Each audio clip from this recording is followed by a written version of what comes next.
আসসালামু আলাইকুম রহমতুল্লাহ। জেনজি প্রজন্মের এমপিরা রাজনীতিকে কঠিনের পর কঠিন করে তুলছে।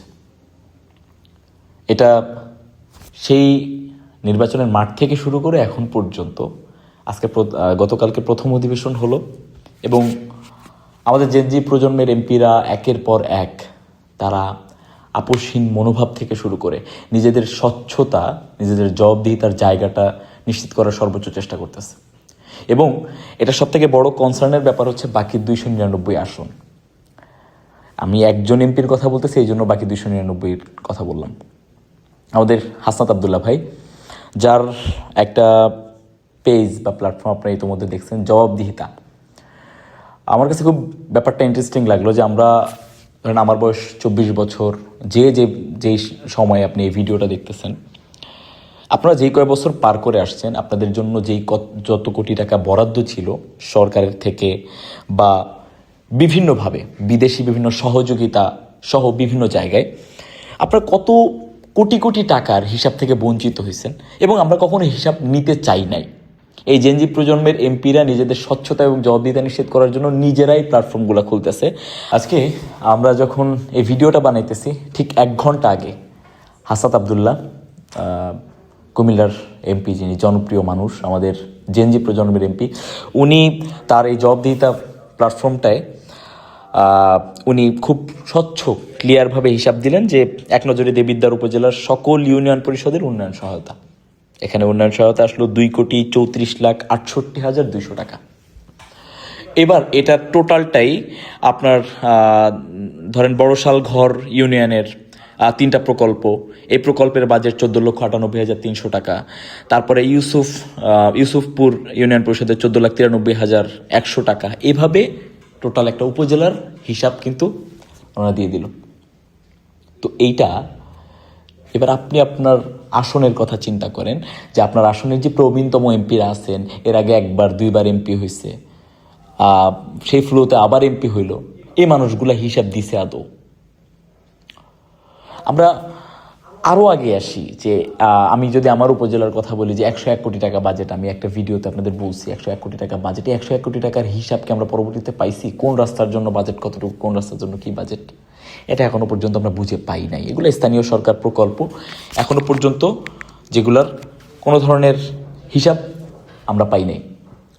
তো এই যে জেনজি প্রজন্মের এমপিরা রাজনীতিটাকে কঠিন করে ফেলতেছে এবং এইটার প্রতিযোগিতা যদি আমাদের জামাতেরও ইয়াং এমপিরা আছেন, বিএনপিরও ইয়াং এমপিরা আছেন, সবাই আমাদের মানুষ, কিন্তু এর ভিতরে যারা স্বচ্ছতা, নিরপেক্ষতা, জবাবদিহিতা নিশ্চিত করবে, এই মানুষগুলা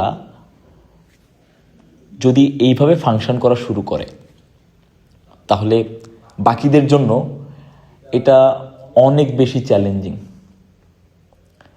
এবং এই জিনিসটারই ভয় পাইতো আই থিঙ্ক, এবং আমরা আমাদের জায়গা থেকে ভাবি যে এই জিনিসটারই ভয় পায় পুরাতন বন্দোবস্তের দোকান যারা খুলে আছে, যে এইভাবে যদি সংসদের এই খেজুর থেকে শুরু করে দুম্বার মাংস থেকে শুরু করে যদি এইভাবে প্রত্যেকটা প্রকল্পের বাজেট এভাবে উন্মুক্ত করে দেয়া হয়, যদি আজকে হাসনাত ভাই এই দেবিদ্বার উপজেলার হিসাব দিচ্ছে, এবার ওইখানে ওই ইউনিয়ন পরিষদের আমাদের মতো যারা আছে তারা যদি এই ধরেন একটা ইউনিয়ন 14,90,000 টাকার বাজেটের পাই টু পাই হিসাব নেয়, তাহলে যত দুর্নীতিবাজ আছে সবার দুর্নীতির দোকান বন্ধ হয়ে যাবে।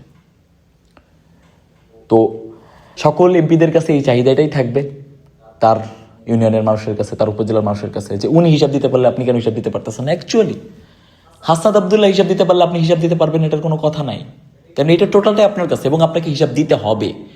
আমরা এই যারা শিক্ষিত শ্রেণী আছে এদেরকে পলিটিশিয়ানরা ভয় পাওয়ার জাস্ট একটাই কারণ, সেটা হচ্ছে তারা এই জবাবদিহিতার জায়গাটায় সব থেকে বেশি ফাংশন করতে পারে, এই জন্য পলিটিশিয়ানরা শিক্ষিতদের ভয় পায়। আজকে এই যে রীতিটা চালু হইতেছে, এটা আস্তে আস্তে যদি 300 আসনে শুরু হয়ে যায়, তাহলে আপনি দেখবেন আজ থেকে 5 বছর পর বাংলাদেশের অবস্থা কি হয়। আজ থেকে 5 বছর পরে দেখবেন আর কেউ এমপি হইতে চাইতেছে না, কারণ একজন এমপি যার গাড়ি বাড়ি সব সুবিধা সহ 1,20,000 টাকা তার সম্ভবত আসে সরকারি সরকারিভাবে, তার বেতন টেতন সব সহ। তো একটা মানুষ যে ব্যবসায়ী কোটিপতি মানুষ, সে এমপি কি জন্য হইতে চায়? বা মানে এই যে 1,20,000 টাকা, কিন্তু একজন এমপি হওয়ার পরে দেখবেন একটা শোডাউন দিচ্ছে 4 লাখ 5 লাখ টাকা দিয়ে, 10 লাখ টাকা দিয়ে। তো স্বাভাবিকভাবে আমাদের কাছে হিসাব না থাকার কারণে আমরা বলতেই পারি যে এখান থেকে আসছে, এখান থেকে আসছে। যখন প্রকল্পগুলার ক্লিয়ার কাট স্টেটমেন্ট আমাদের কাছে প্রকাশ করবে প্রত্যেক এমপিরা, 300 আসনেরই এমপিরা যখন প্রকাশ করবে, তখন ওই সংসদের উপর একটা ভরসা থাকবে মানুষের।